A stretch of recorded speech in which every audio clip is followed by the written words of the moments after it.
Hello everyone, welcome to my channel complex point. और आज के इस वीडियो में हम लोग एक्सरसाइज 1C का पार्ट 2 करने वाले हैं। ठीक है, तो पिछले वीडियो में हमने क्वेश्चन नंबर 1 to 10 किया था। अगर आपने वो वीडियो नहीं देखा तो देख लीजिएगा, ठीक है, ताकि आपको एक्सरसाइज 1C का सारा कॉन्सेप्ट क्लियर हो जाए। ठीक है, तो आज मैं बताने वाला हूँ क्वेश्चन नंबर 11 से लेकर 20 तक, जो कि बहुत ही अच्छे तरीके से बताने वाला हूँ, एकदम समझा के। ठीक है, तो आप वीडियो के अंत तक बने रहना। अगर आपको वीडियो अच्छा लगे तो लाइक करना, सब्सक्राइब करना और शेयर करना। ठीक है, तो चलिए स्टार्ट करते हैं क्वेश्चन नंबर 11 से। ठीक है, तो हमारा क्वेश्चन नंबर 11 है कि what must be subtracted from this number to get this. ठीक है, तो बोल रहा है इस नंबर जो है इससे कितना माइनस किया जाए कि हमको ये नंबर मिल जाए। ठीक है, तो अगर हम इसको हम इससे माइनस करेंगे तो हमको तो नंबर मिल ही जाएगा ना। तो चलिए इसको हम लिख के देखते हैं। तो आप बुक खोल के रखिएगा। ठीक है, अब क्वेश्चन नंबर 11 लिखते हैं। तो सबसे पहले बोल रहा है कि what must be subtracted from this number. तो ये जो नंबर है वो हम पहले लिख लेते हैं।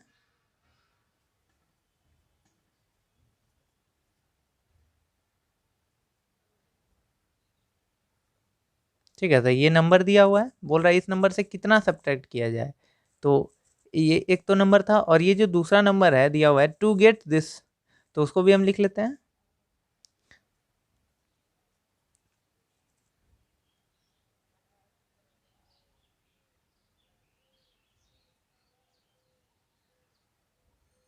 ठीक है, तो हमारा क्वेश्चन था कि what must be subtracted from this number to get this. तो चलिए इसको सब्ट्रैक्ट करके देखते हैं कि कौन सा नंबर है जो कि आ सकता है इसको सब्ट्रैक्ट करने पे। ठीक है, तो देखिए इसको आप सब्ट्रैक्ट कर लीजिएगा तो आपका आंसर आ जाएगा। ठीक है, तो सब्ट्रैक्ट करने के बाद जो हमारा नंबर है ये नंबर है। ठीक है, तो हमारा जो आंसर है यही होगा। ठीक है, तो ये क्वेश्चन नंबर 11 हो गया। अब चलिए देखते हैं क्वेश्चन नंबर 12। तो हमारा क्वेश्चन नंबर 12 है कि the sum of two numbers is इतना। ठीक है, तो बोल रहा है दो नंबर जो है उसका जोड़ जो है इतना है। अगर बोल रहा है उन दोनों नंबर से कोई एक नंबर इतना है, तो जो दूसरा नंबर है वो कौन सा है। तो चलिए इसको निकालने के लिए हम पहले जो क्वेश्चन बोल रहा है वो हम कर लेते हैं। ठीक है, तो सबसे पहले जो क्वेश्चन बोल रहा है उसको हम पहले कर लेते हैं। तो दिया हुआ है कि the sum of two numbers means the sum of two number, मान लेते हैं कोई दो नंबर होगा, उन दोनों का जो जोड़ है इसी को बोलते हैं the sum of two number. इन दोनों का जो जोड़ है वो कितना दिया हुआ है, ये दिया हुआ है 1075038। तो दो नंबर का जो जोड़ है वो इतना दिया हुआ है। ठीक है, बोल रहा है अगर ये दोनों में, इन दोनों में अगर किसी एक का दिया हुआ रहेगा तो आप कैसे निकालेंगे। तो इन दोनों में किसी एक का कितना दिया हुआ है 896751 89 तो इन दोनों में एक का दिया हुआ है, तुमको इसका वैल्यू हमको निकालना है। तो सिंपली इसको जब हम माइनस कर देंगे इसको इस नंबर से, तो हमारा जो ये नंबर है वो तो निकल ही जाएगा ना। तो चलिए इसको भी कर ही देते हैं। तो सबसे पहले ये बड़े वाले नंबर को ऊपर लिख लेते हैं।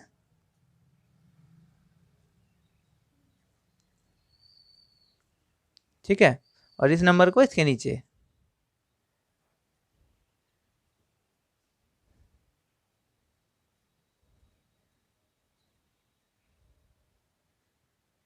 ठीक है, तो इसको हम क्या करेंगे कि अब सब्ट्रैक्ट करना है हमको। सब्ट्रैक्ट करेंगे तो ये जो बीच वाला नंबर है वो आ जाएगा। ठीक है, और अगर अगर आप जो बीच वाला नंबर आएगा उसको दोनों ऐड कीजिएगा तो आपका अगर ये आंसर आ गया समझ जाइएगा आपका आंसर जो है वो सही है। तो चलिए इसको सब्ट्रैक्ट करके देख लेते हैं। यहाँ 9 होगा। तो सब्ट्रैक्ट करने के बाद जो नंबर आया है वो हमारा ये है। ठीक है, तो अगर आपको चेक करना है तो इस नंबर को इस यहाँ पे रख दीजिएगा और इन दोनों को प्लस कर दीजिएगा। अगर ये आंसर आ गया तो आपका आंसर जो है वो सही है। ठीक है, तो चलिए अब चलते हैं हम लोग क्वेश्चन नंबर 13 पे। तो देखिए क्वेश्चन नंबर 13 जो है उसमें दिया हुआ है ए मैन हैड इतना रुपीज़ विथ हिम, ठीक है।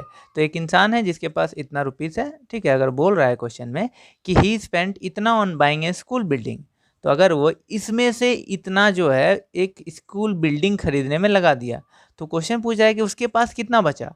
तो जो टोटल जो उसके पास था और वो जितना का स्कूल बिल्डिंग खरीदा है, अगर उसको हम सब्ट्रैक्ट कर देंगे तो उसके पास जो बचा हुआ पैसा है वो तो आपको मिल ही जाएगा ना। तो वही हम करते हैं, इसको इस नंबर से सब्ट्रैक्ट कर देते हैं, तो हमारा जो आंसर लेफ्ट मनी जो है वो आ जाएगा। चलिए इसको भी लिख देते हैं 13 नंबर। तो इसको वर्ड प्रॉब्लम के जैसा हम लोग को लिखना है, ठीक है। तो लिख देते हैं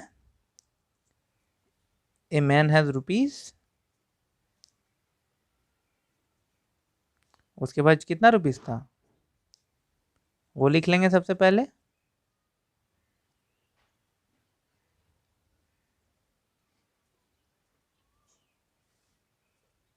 ठीक है, तो उसके पास इतना रुपीस था। अगर बोल रहा है इसमें से वो जो है जो पैसा इसको मिला था उसमें से वो स्पेंड कर दिया एक बिल्डिंग खरीदने में, कितना स्पेंड किया था, तो वो भी इसके नीचे लिख लेते हैं।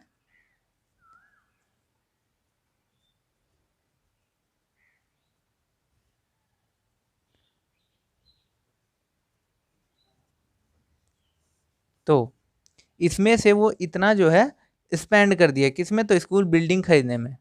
तो अगर इन दोनों को हम सब्ट्रैक्ट कर देते हैं तो हमारा जो आंसर आएगा वो क्या होगा, उसके बाद जो लेफ्ट मनी जो उसके पास बचा हुआ होगा पैसा वो आपका निकल ही जाएगा ना। तो इसको आप सब्ट्रैक्ट कर दीजिएगा, ठीक है। तो आपका आंसर आ जाएगा। तो चलिए इसको भी कर देते हैं। तो इसको जब आप सब्ट्रैक्ट कीजिएगा तो आपका आंसर इतना आएगा, ठीक है। तो ये जो आंसर है, ये जो नंबर आया है, ये इतना रुपीज़ जो है उसके पास बचा हुआ है, ठीक है। तो ये लिख दीजिएगा मनी लेफ्ट विथ हिम, ठीक है। तो ये आपका लेफ्ट मनी निकल गया। अब करते हैं क्वेश्चन नंबर 14। तो हमारा क्वेश्चन नंबर 14 है कि ए सोसाइटी नीडेड इतना टू बाय अ प्रॉपर्टी। तो एक सोसाइटी है जिसको इतना पैसे चाहिए एक प्रॉपर्टी को खरीदने के लिए। तो अगर बोल रहा है क्वेश्चन कि अगर वो मेंबरशिप फ़ी के लिए वो इतना कलेक्ट किए, ठीक है, और फिर लोन से इतना लिए, और फिर डोनेशन से मीन्स डोनेशन से इतना रुपीज़ लिए। तो क्वेश्चन पूछ रहा है कि उनके पास और इतना पुराने में कितना टोटल पैसा बाकी है। तो जो जो वो कलेक्ट किए हैं या फिर जो वो डोनेशन के द्वारा लिए हैं या लोन के द्वारा, इन दोनों को हम क्या करेंगे, इन तीनों को पहले प्लस कर देंगे। तो जो टोटल पैसा जो उनके पास अभी तक आया है मीन्स जमा हुआ है, जमा राशि, वो टोटल हो जाएगा। और वो जो टोटल को जब हम इससे माइनस कर देंगे तो पता तो चल ही जाएगा ना कि वो उनको और कितना पैसा चाहिए प्रॉपर्टी को बाय करने में। तो आपका वो भी निकल जाएगा, ठीक है। तो हमारा क्वेश्चन ही पूछ रहा है कि how much is the society still short of, means उसको और कितने की ज़रूरत है। तो इसको जब हम माइनस करेंगे तो निकल जाएगा, ठीक है। तो चलिए इसको भी हम लिख के देखते हैं। तो हमारा सबसे पहले हम इसको लिखेंगे society needed money to buy property. Society को कितना पैसा चाहिए था ना, सोसाइटी को मनी प्रॉपर्टी खरीदने के लिए।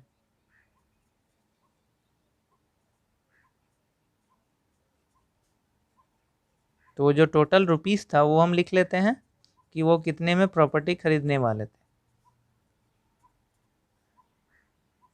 तो वो हम लिख लेते हैं 1853।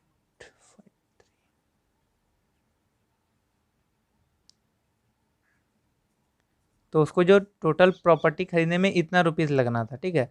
तो बोल रहा है क्वेश्चन में कि अगर वो मीन्स एज ए मेंबरशिप फ़ी अगर वो कलेक्ट किए हैं पैसा कुछ, मेंबरशिप फ़ी के लिए वो पैसा कुछ कलेक्ट किए, ठीक है। तो जो पैसा कलेक्ट जो किए थे टोटल उसको हम लिख लेते हैं।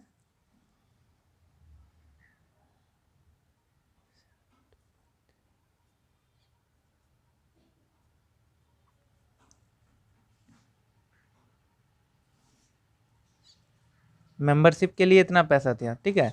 और क्या बोल रहा है, बैंक से वो लोन लिए ना, तो बैंक से जो लोन लिए वो भी लिख देते हैं बैंक लोन।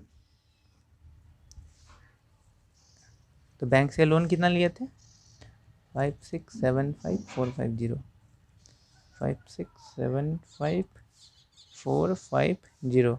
ठीक है, तो बैंक से वो इतना लोन लिए थे और फिर उनको एज ए डोनेशन मिला था। डोनेशन कितना मिला था तो वो भी लिख लेते हैं। डोनेशन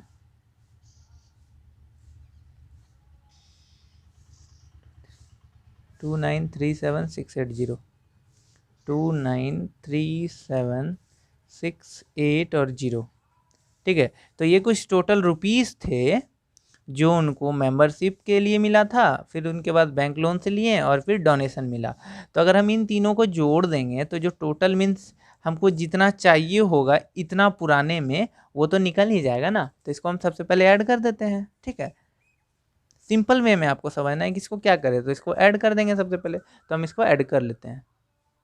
तो वो जो टोटल फ़ी कलेक्ट किए थे मीन्स टोटल रुपीज़ जो कलेक्ट किए थे प्रॉपर्टी को बाय करने के लिए, वो इतना अभी तक कलेक्ट हुआ और इससे कितना और ज़रूरत है वो हमको निकालना था। ठीक है, तो कितना और ज़रूरत है वो निकालने के लिए हमको इसको इससे सब्ट्रैक्ट करना पड़ेगा तभी ना निकलेगा। तो चलिए इसको भी हम कर ही लेते हैं। ठीक है, तो क्वेश्चन समझ में आ रहा है ना आपको। तो देखिए, तो जो टोटल प्रॉपर्टी का जो प्राइस था वो हम यहाँ लिख देते हैं। ठीक है, प्राइस ऑफ प्रॉपर्टी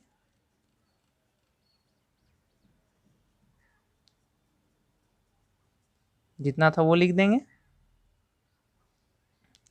1,853,600। ठीक है, और फिर उनको जो टोटल जमा करने पे मिला था कलेक्शन के द्वारा तो वो कितना था, तो कलेक्शन के द्वारा उनको मिला था इतना, तो ये भी लिख देते हैं।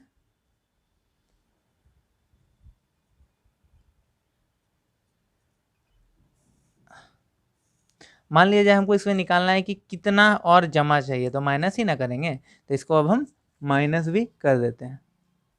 तो उनको जो टोटल प्राइस जो ज़रूरत था उनको मीन्स बाकी था प्रॉपर्टी को खरीदने के लिए वो है इतना। ठीक है, 26,69,030 रुपीज़। ठीक है, तो ये क्वेश्चन नंबर 14 भी हमारा बन गया। अब करते हैं क्वेश्चन नंबर 15। तो अब क्वेश्चन नंबर 15 देखिए, ये भी कुछ इसी प्रकार का क्वेश्चन लग रहा है। ठीक है, चलिए देखते हैं कैसे। ए मैन हैड इतना विथ हिम, तो एक मैन है जिसके पास इतना रुपया था। ठीक है, तो अगर बोल रहा है वो इतने रुपए से इतने अपने वाइफ को दे देता है और इतने अपने सन को दे देता है और जो रेस्ट जो बचता है वो अपनी बेटी को दे देता है। तो क्वेश्चन पूछ रहा है कि उसकी उनकी डॉटर को कितना पैसा मिला।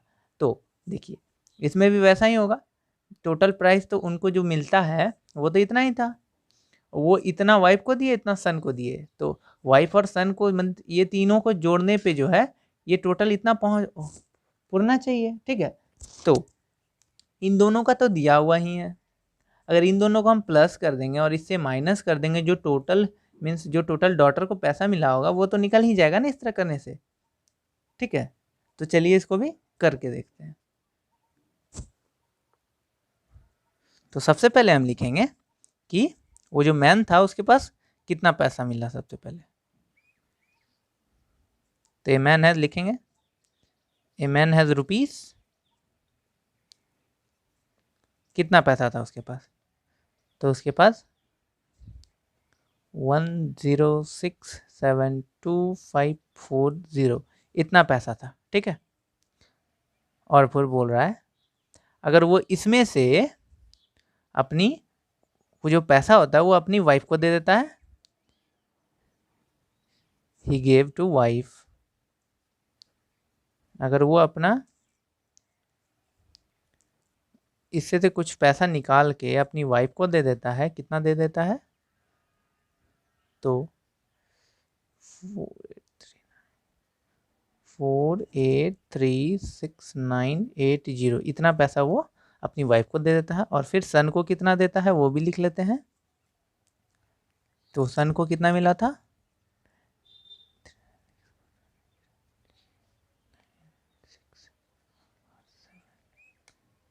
तो वो जो है इससे इतना पैसा वाइफ को दिया और इतना सन को दिया। तो इन दोनों का हम टोटल करेंगे, तो टोटल पहले कर लेते हैं। तो देखिए टोटल करेंगे तो हमारा जो टोटल प्राइस निकला है इन दोनों को जो वाइफ और सन को जो टोटल मिला है पैसा वो इतना मिला था।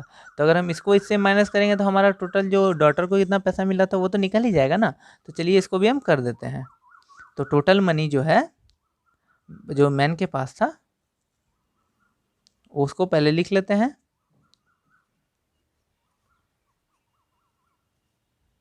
वो इतना था, ठीक है। और फिर जो टोटल जो मनी हुआ था वाइफ और सन के पास जो था पैसा उसको भी यहाँ पे लिख देते हैं, ठीक है। और उनको हमको क्या करना है, सिंपली सब्ट्रैक्ट कर देना है। और जैसे ही सब्ट्रैक्ट कीजिएगा आपको पता चल जाएगा कि डॉटर को कितना पैसा मिला था। तो इसको भी कर ही देते हैं। तो जब इसको सब्ट्रैक्ट किए तो उसके पास डॉटर के पास जो मनी उसको मिला है वो निकल जाएगा, ठीक है। डॉटर रुपीस, डॉटर को इतना ही ना पैसा मिला था, डॉटर गॉट इतना रुपीस। तो ये आपका क्वेश्चन नंबर 15 भी बन गया। बनाते हैं क्वेश्चन नंबर 16। तो ये क्वेश्चन नंबर 16 जो है ये आप देख रहे हैं दिया हुआ है the cost of a chair is इतना, how much will 469 such chairs cost. तो ये तो बहुत ही आसान क्वेश्चन है। जैसा कि दिया हुआ है एक चेयर का जो दाम है वो 1485 रुपये है, इतना दिया हुआ है। और अगर बोल रहा है एक का दाम इतना है तो इतना का कितना होगा।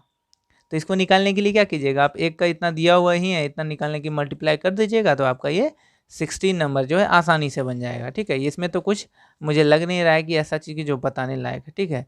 नहीं फिर भी तो आप ट्राई कीजिएगा, ठीक है। हम अगर नहीं बनेगा तो हम दूसरे वीडियो में बता देंगे, ठीक है। चलिए अब क्वेश्चन नंबर 17 देखते हैं।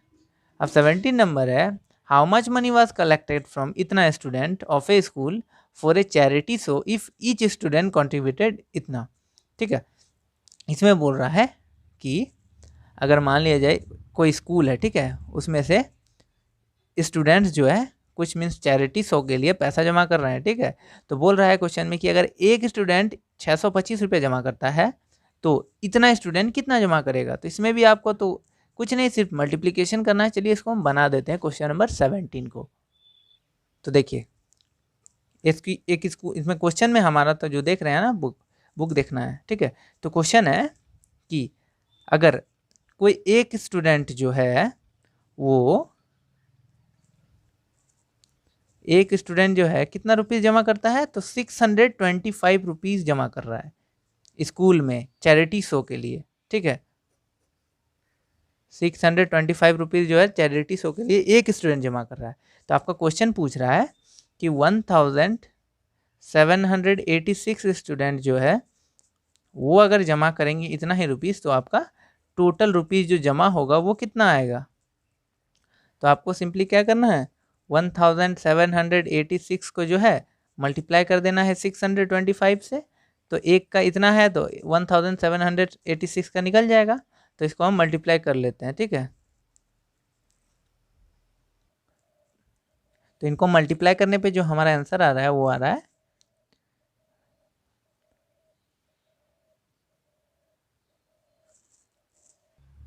तो आपका जो टोटल कॉस्ट जो 1786 स्टूडेंट जो जमा किया है पैसा उसका कितना होगा, इतना होगा 11,16,250, ठीक है। तो टोटल कॉस्ट जो है जमा हुआ है वो निकल गया। अब इसकी आपको समझ में आ रहा होगा। अगर आपको नहीं समझ में आ रहा है तो आप मेरे इस वीडियो को फिर से देखना है आपको, ठीक है। तो इसी तरह का वीडियो मैं अपलोड करता रहता हूँ, ठीक है। तो चलिए अब अगला अगला क्वेश्चन करते हैं, क्वेश्चन नंबर 18। तो आपको अब क्वेश्चन नंबर 18 देखना है, ठीक है। तो क्वेश्चन नंबर 18 दिया हुआ है ए फैक्ट्री प्रोड्यूसेस इतना स्क्रूज पर डे। तो मीन्स एक फैक्ट्री है जो कि इतना स्क्रू जो है पर डे मीन्स बनाता है, एक दिन में इतना स्क्रू बनाता है। तो क्वेश्चन आपका है कि how much screw will it produce in 358 days. तो ये जो फैक्ट्री जो है वो 358 डेज में कितना स्क्रू प्रोड्यूस करेगा। तो इसको क्या सिंपल इसमें भी वैसा ही करना है, इसको इससे मल्टीप्लाई कर देना है। क्यों, क्योंकि एक का दाम तो इतना है और इतना निकालने के लिए हमको मल्टीप्लाई करना पड़ेगा। तो आपका जो आंसर है निकल जाएगा 358 डेज में कितना स्क्रू प्रोड्यूस होता है फैक्ट्री के द्वारा। चलिए इसको भी हम लिख कर देते हैं। ये क्वेश्चन नंबर 18 था, ठीक है। तो आपका क्वेश्चन है कि कोई एक फैक्ट्री है प्रोड्यूस कर रहा है स्क्रू, फैक्ट्री प्रोड्यूसेस स्क्रू।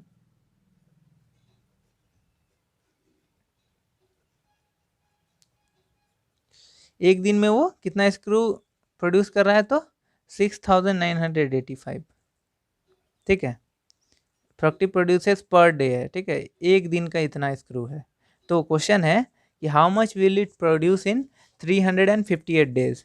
तो 358 डेज का निकालने के लिए कि 358 डेज में कितना how much screw will it produce, इसको निकालने के लिए हमको क्या करना पड़ेगा, सिंपल में मल्टीप्लाई करना पड़ेगा।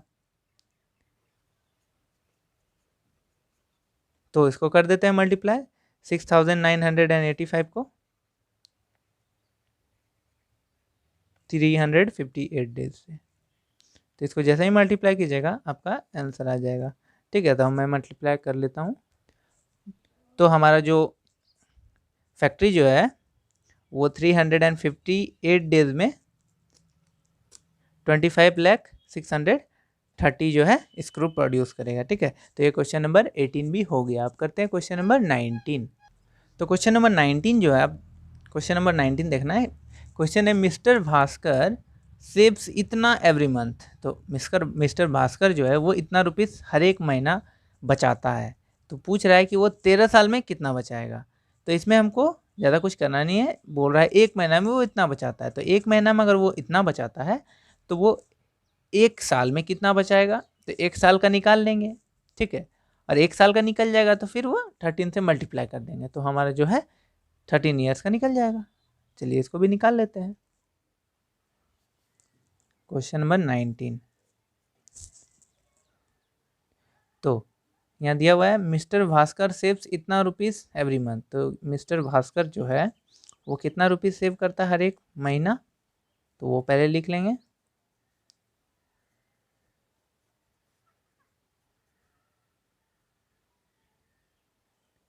$8,756, ठीक है, इतना वो मीन्स मिस्टर भास्कर जो है इतना पैसा बचाता है हर एक मंथ। तो ये मंथ में बचाता है ना, तो इसका हमको तो एक साल का निकालना पड़ेगा, ठीक है। तो एक साल का निकालने के लिए क्या करना पड़ेगा, तो एक महीना कितना है, तो एक साल में कितना 12 महीना होता है, तो 12 से मल्टीप्लाई कर देंगे इसको। तो जब हम इसको 8,756 को 12 से मल्टीप्लाई कर देंगे तो ये 12 से मल्टीप्लाई करने पे एक साल का निकल जाएगा। और एक साल का जो आंसर आएगा उसको हमको फिर से 13 से मल्टीप्लाई कर देना है। क्यों? क्योंकि हमको 13 ईयर का निकालना है। तो चलिए इसको मल्टीप्लाई कर लेते हैं। तो मिस्टर भास्कर जो है वो उसका 1 ईयर में वो इतना रुपीज़ सेव करते हैं, ठीक है। तो 1 ईयर में जब वो इतना रुपीज़ सेव करते हैं तो 13 ईयर में कितने होंगे, तो 13 ईयर को निकालने के लिए हमको क्या करना होगा, फिर से 13 से मल्टीप्लाई कर देना होगा। और 13 से मल्टीप्लाई करने पे हमारा जो आंसर आ जाएगा।